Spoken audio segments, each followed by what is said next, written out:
శర్మ గారు రెడీ గారు ఉన్నారు.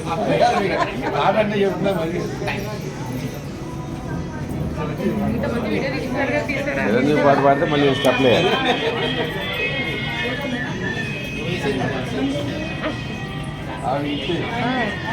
అది పెట్టారు. ఏమండి అది పెట్టకూడదు, సినిమా పాట పెట్టాలి. సినిమా దగ్గర ఊపిపోతారు. పాట కదా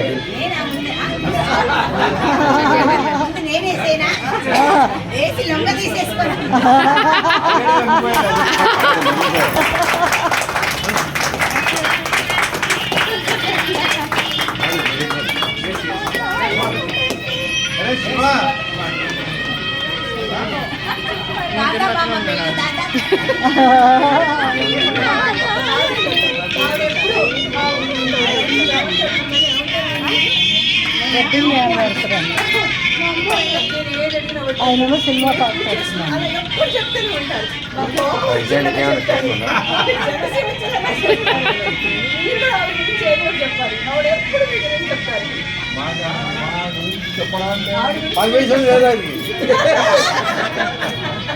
చెప్పడానికి పర్మిషన్ ఆవిడ ఇవ్వాలి. చెప్పండి పర్లేదు. రామకృష్ణ గారు కూడా అలాగే రిటైర్ అయిపోయారు ఈ మధ్యనే. బలంగా చెప్పగలిగిండేవారు. కన్నా బాగా నచ్చింది ఏంటంటే మా నాయనమ్మని మా అమ్మని ఎంత చక్కగా అంటే సొంత కూతురు చూసుకున్నట్టు చూసుకుంది. So good so good. కూతురుగా అంతకన్నా ఇంకా హ్యాపీనెస్ ఏమి ఉండదు. సేమ్ అలాగే గారాబం చేస్తూ అలాగే ఉంది. హాయిగా ఉంటుంది. ఆవిడ ప్రేమించడం తప్పించి ఇంకేం తెలియదు. Allows everywhere. ఎప్పుడు చూసిన ప్రతి వాళ్ళని ఇంకా నేనన్నా అన్నా కూడా సో ఐఎమ్ వెరీ లక్కీ. చాలా ఎందుకోసం అంటే పీస్ ఆఫ్ మైండ్ అన్నటువంటిది ప్రతి మనిషికి కావాల్సిందే. మా పెళ్ళైన ఇన్ని రోజులలో మేము ఎన్నడూ కూడా అసలు చిన్న ఇది కూడా లేదు.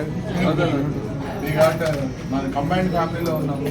మా నాయనమ్మ మా అమ్మ 3 తరాల కోడళ్ళు మా ఇంట్లో. మా నాయనమ్మ మా అమ్మ ఈవిడ ఉన్నా కూడా ఎప్పుడు హాయిగా